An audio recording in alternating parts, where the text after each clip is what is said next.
La Chine en sauveuse du monde. C'est le message de cette vidéo publiée par un quotidien proche du régime. Du matériel envoyé en nombre à des dizaines de pays. Et des dirigeants européens reconnaissants en Italie, en Espagne ou encore comme ici, en Serbie.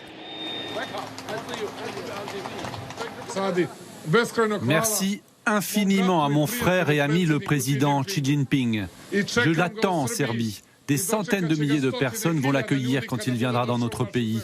Des centaines de milliers de personnes est mieux que n'importe où dans le monde, avec plus de passion et plus d'émotion que nulle part ailleurs. La Chine célébrée, mais aussi critiquée, notamment sur son bilan officiel du nombre de morts de l'épidémie. Car depuis plusieurs jours, ces images sèment le doute.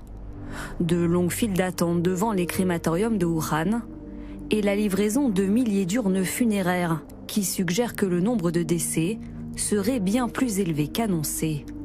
Des clichés qui interpellent jusqu'au président américain. Les chiffres semblent un peu sous-estimés et je suis gentil quand je dis ça. Par rapport à ce que nous avons vu et à ce qui a été rapporté. Même réaction du côté du Premier ministre britannique qui met en garde la Chine, qui pourrait devenir, selon ses mots, un État paria à l'issue de la crise. Des critiques dénoncées cet après-midi par Pékin. Je veux dire à tous ces politiciens qu'en ce moment, sauver des vies devrait être leur priorité, bien avant de faire de la politique. Manipuler les gens et leur sécurité pour des raisons politiques est immoral et inhumain. Le régime, de son côté, vante au contraire une gestion exemplaire de l'épidémie. Comme sur cette vidéo diffusée par l'organe de presse officiel du parti, on y voit un soignant s'équiper de la tête aux pieds avec plusieurs couches, un processus qui, selon la légende en haut de l'image, aurait permis d'empêcher la contamination des 40 000 médecins de la province du Hubei. Une information impossible à vérifier. Pékin, qui se félicite aussi d'avoir bien mieux géré la crise que les pays occidentaux. C'est en tout cas ce qu'indique cette lettre d'un diplomate chinois, publiée sur le site de l'ambassade de Chine en France. Certaines personnes, dans le fond, sont très admiratives des succès de la gouvernance chinoise. Ils envient l'efficacité de notre système politique et haïssent l'incapacité de leur propre pays à faire aussi bien.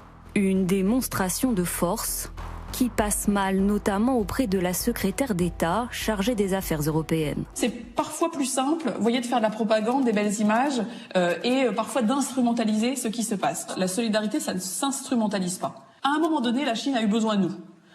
Début février, fin février, on a envoyé 56 tonnes de matériel à la Chine. C'est très bien, et je pense qu'il ne faut pas être dans une comptabilité, dans une instrumentalisation, dans un comptage qui serait indécent. On est solidaire, point. La France agacée, mais largement dépendante de la Chine. Un pont aérien a été mis en place depuis quelques jours entre les deux pays pour acheminer les millions de masques nécessaires pour affronter la crise.